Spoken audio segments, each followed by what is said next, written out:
At 0840, December 26, 1943, North Cape, Norway, HMS Belfast's radar found something massive moving in the dark. The contact was 35,000 yards to the northeast, moving at speed. It was the day after Christmas, and in the Arctic Circle, the sun had not risen and would not rise. Just blackness, a force 7 gale, and sea temperatures hovering around -1 degree Celsius. The men on Belfast's bridge had been at action stations for hours. Now they had their contact. It was the Scharnhorst. She was 234 meters long, 26,000 tons of warship, carrying 9 11-inch guns arranged in 3 triple turrets, 12 5.9-inch guns, and a crew of 1,968 men. She had a top speed of 31 knots, faster than virtually any battleship the British could field against her. She had been a problem since the beginning of the war. In November 1939, she and her sister ship Gneisenau had sunk the British armed merchant cruiser HMS Rawalpindi. In 1940 and 1941, operating in the Atlantic, the two ships had sunk or captured 22 Allied merchant vessels. In February 1942, Scharnhorst had executed the Channel Dash, running from Brest, France, through the English Channel to Germany in broad daylight, under the noses of British coastal defenses. It was one of the most embarrassing episodes for the Royal Navy during the entire war. The British had tried twice to sink her. Both times they had failed. But that was before. By late 1943, the strategic situation had shifted decisively. The German army was in serious trouble on the Eastern Front. The Red Army had stopped the Wehrmacht at Stalingrad in February 1943 and was now pushing west. Soviet forces needed supplies, tanks, aircraft, food, ammunition, and the Allied Arctic convoys were delivering them. Convoy JW-55B was at sea right now, 19 merchant ships packed with war material heading for the Soviet port of Murmansk. German Naval High Command, Oberkommando der Marines, knew the convoy was out there. They ordered Scharnhorst to find it and destroy it. Rear Admiral Erich Bay was the officer in command. He was not enthusiastic about this mission. He radioed his concerns to Naval Group North before departure. The weather was brutal. His escorts, 5 destroyers, were being thrown around by the gale. In conditions like these, destroyers were liabilities, not shields. They couldn't keep up, couldn't protect her flanks, couldn't provide the screening function they were designed for. Bay asked whether the operation should be postponed. The answer from shore was that the operation would proceed. At approximately 0200 on December 26th, Scharnhorst departed Altingfjord, Norway, heading north into the dark. She had no idea what was waiting for her. Admiral Bruce Fraser had known Scharnhorst was at sea almost from the moment she left port. British naval intelligence, aided by ultra-decrypts of German naval communications, had provided the alert. Fraser had positioned his forces in 2 groups. Force 1 was the cruiser screen, HMS Belfast, HMS Norfolk, and HMS Sheffield, under Vice Admiral Robert Burnett, placed northeast of the convoy's course, directly between Scharnhorst and her target. Force 2 was the strike group, the battleship HMS Duke of York, the cruiser HMS Jamaica, and 4 destroyers, HMS Savage, HMS Samaras, HMS Scorpion, and the Norwegian destroyer HMNS Stord, under Fraser's direct command approaching from the southwest. The 2 forces formed a pincer. Scharnhorst would have to pass through or around one jaw to reach the convoy. Whichever way she turned, the other jaw would be closing. At 0840 hours, Burnett's force made radar contact. Belfast fired star shells immediately. In the sudden cold white light over the Arctic water, Scharnhorst appeared. Massive, dark, running fast to the northwest. The German crew had had no warning. Scharnhorst's own forward search radar had already been degraded by the storm. The sea conditions that Bay had warned about were now working against him in the worst possible way. HMS Norfolk opened fire at 0929. Range, 9,800 yards. 3 of her 8-inch shells found their mark. One hit Scharnhorst's bow. Another struck the foretop, the elevated fire control position, and destroyed Scharnhorst's main forward radar installation. She was now fighting without functioning radar, in total Arctic darkness, effectively blind. Bay's options had just become very limited. He turned Scharnhorst southeast, opened the throttles, and began pulling away at 30 knots. Burnett's cruisers gave chase but couldn't close the gap. Scharnhorst was faster. By 1,000 hours, she had disappeared from radar entirely. The sea swallowed her. For over an hour, Burnett had nothing. Scharnhorst was somewhere to the south, invisible. She might be circling. She might be making for the convoy from a different angle. Or she might be heading home. Burnett didn't know. He made a decision.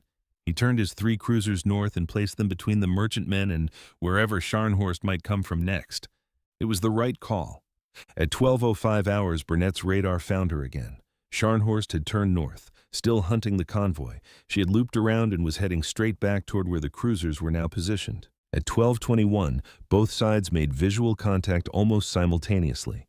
At 12:23, the guns opened from both sides. This engagement was different. This time, Bay turned toward the cruisers and pushed into close range, 11,000 yards. He was going to fight his way through. His 11-inch guns against their 8-inch and 6-inch guns. Norfolk was hit on her X-turret. The rear gun mount was put out of action. Her fire control radar was destroyed. 3 men were killed. Sheffield took a minor hit. Burnett's ships were taking punishment, and they could not survive a sustained gun duel with Scharnhorst at close range. But Burnett did not pull back. He kept his cruisers at 12,000 to 14,000 yards and shadowed her movements continuously. His job was not to sink the Scharnhorst. His job was to keep her found. Every minute she was tracked, Fraser's Duke of York was closing from the southwest. If you're finding this gripping, hit subscribe. This kind of story comes every week. HMS Duke of York was a King George V class battleship, 36,000 tons, 10 14-inch guns. She had been launched in 1940 and had never engaged a German capital ship. This was that moment. At 16:17 hours, Duke of York's Type 273 surface search radar picked up Scharnhorst at 45,500 yards, roughly 25 miles. Fraser ordered action stations and maintained total radio silence. He continued closing in the dark. By 1650, the range had dropped to 12,000 yards. Belfast fired star shells. They burst overhead, white light falling slowly through the black Arctic sky. Scharnhorst was suddenly illuminated. Every detail visible, the triple turrets, the superstructure, the wake churning behind her. Duke of York opened fire. 5 turrets, simultaneous, 14-inch shells, each weighing 1,590 pounds, traveling at 2,400 feet per second. The first salvo straddled. Shells fell close on both sides. The second salvo scored hits. A 14-inch shell detonated on Scharnhorst's A turret, the forward triple mount. Out of action. 2 more hits came within minutes. A fire broke out in the bow section. Bay sent an immediate signal to Naval Group North, and being chased by heavy battleship. In Berlin, Kriegsmarine headquarters had assumed Scharnhorst was hunting a convoy protected by cruisers. A battleship was not in their intelligence picture. The tactical surprise Fraser had constructed over months of planning was complete. Scharnhorst turned southeast and ran. Her engineers pushed the turbines as hard as they would go. She reached 29 knots, then above 30. Duke of York gave chase at 28 knots. Close but not enough to rapidly close the distance. The 2 ships ran southeast in the darkness, roughly 10,000 yards apart, guns firing in both directions. Shells fell close to Duke of York. One exploded 20 yards off her bow. But Duke of York was not hit.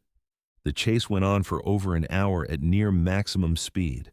Duke of York's hits were accumulating on Scharnhorst, fires multiplying, a boiler room taking damage, speed beginning to degrade incrementally. Then at 18:24 hours, a mechanical fault struck Duke of York's main fire control system. Her 14-inch guns went silent.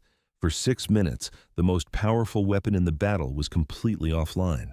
Scharnhorst's speed advantage started to tell. The range opened, 13,000 yards, 15,000, 17,000. At full power, she could open enough distance that Duke of York's guns would be ineffective. On Duke of York's bridge, officers watched the radar plot through those 6 minutes without speaking. The fault was cleared at 18:30. Duke of York resumed firing, but the range had now opened to nearly 20,000 yards, and Scharnhorst was still pulling away. Fraser ordered the destroyers forward. Savage, Samaras, Scorpion, and Stord split into 2 attack groups. Savage and Samaras would attack from the port side, Scorpion and Stord from starboard, a coordinated torpedo attack from both flanks simultaneously. The destroyers ran in at 36 knots through heavy swells. Scharnhorst's secondary battery, her 5.9-inch guns, opened fire on them immediately. The sea around the approaching destroyers erupted in columns of water. HMS Samaras took a direct hit. 1 man killed, 11 wounded, a fire started amidships. She did not turn back. At 1849, Savage and Samaras launched 11 torpedoes from Scharnhorst's port side at approximately 3,500 yards. Scorpion and Stord launched 8 torpedoes from her starboard side at nearly the same moment. Scharnhorst attempted to turn, trying to comb the torpedo tracks, but she could not evade all of them. 3 torpedoes hit! The first 2 struck amidships. The third hit the stern section. The explosions were visible from Duke of York's bridge, columns of water and fire against the black sky.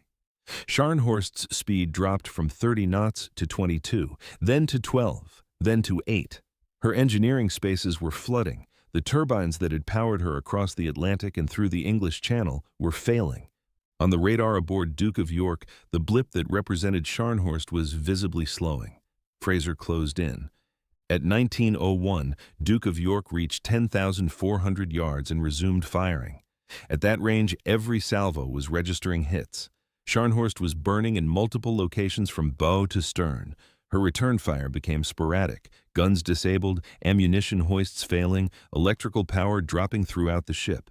HMS Belfast and HMS Jamaica closed from the north. Jamaica fired torpedoes at 2,100 yards, near point-blank range for naval ordnance. 3 of her torpedoes hit. Belfast fired a further spread. In total, during this final phase, 31 more torpedoes were launched from the combined British force. 11 found the hull. Scharnhorst's internal explosions were continuous. Crew members who survived would later describe what was happening below decks: metal tearing, compartments flooding in seconds, total darkness as electrical power failed throughout the ship. Internal communications were gone. Men in the lower compartments and engine spaces had no way of knowing what was happening above them. No warning could reach them. No orders could get through. At 19:45 hours, 11 hours after HMS Belfast first detected her, Scharnhorst rolled to starboard and went under. She went fast. The Arctic closed over her bow, her turrets, her superstructure, and then she was simply gone. Water temperature, -1 degree Celsius. Survival time in conditions like that is measured in minutes. HMS Scorpion and HMNS Stord moved into the wreckage, heavy fuel oil across the surface, debris, and men in the water. They worked for roughly 30 minutes in the dark and the swell, throwing ropes, hauling men up by hand. Some were too cold to grip the rope. Some couldn't be reached. 36 men were pulled from the water alive. Of the 1,968 aboard Scharnhorst that morning, 36 survived. Rear Admiral Eric Bay was not among them. He was last seen on deck as the ship went under. No body was ever recovered. He was 52 years old. The operational accounting was cold and precise. Duke of York had fired 446 rounds of 14-inch ammunition and scored an estimated 13 direct hits with main armament. Total torpedo hits against Scharnhorst numbered at least 14, possibly higher. British losses: 3 dead on Norfolk, 1 dead on Samaras, scattered wounded across multiple ships. No British ship was sunk. In Berlin, Grand Admiral Karl Dönitz was informed of the loss the following morning. He delivered the news to Hitler personally. The response was predictable, given what Hitler had believed for years.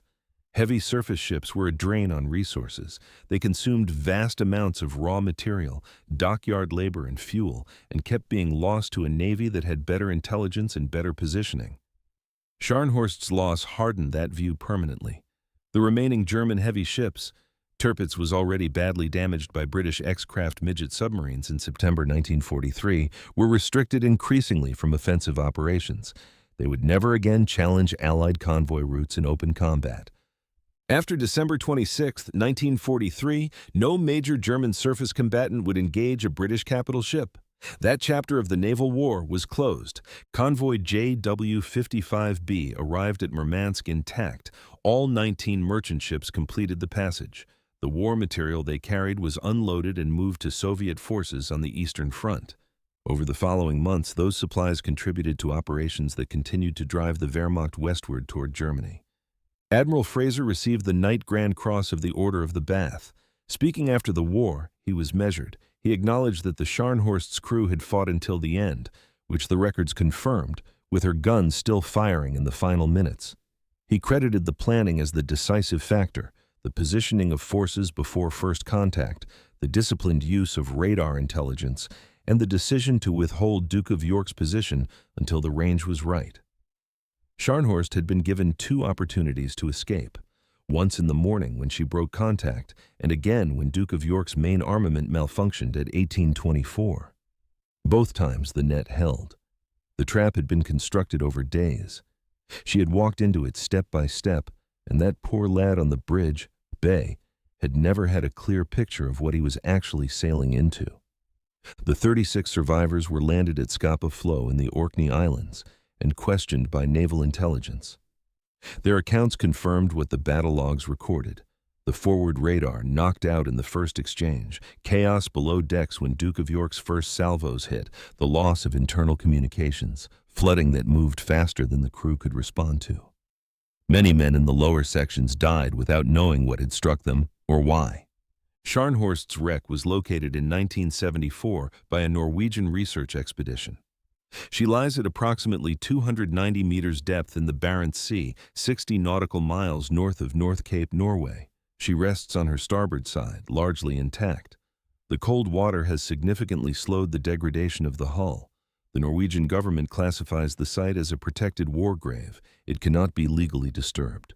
Approximately 1,932 men remain inside. The Battle of North Cape lasted 11 hours and unfolded across hundreds of miles of Arctic Sea. It was decided by radar technology, by intelligence, and by the decision to position a battleship where the enemy did not expect to find one.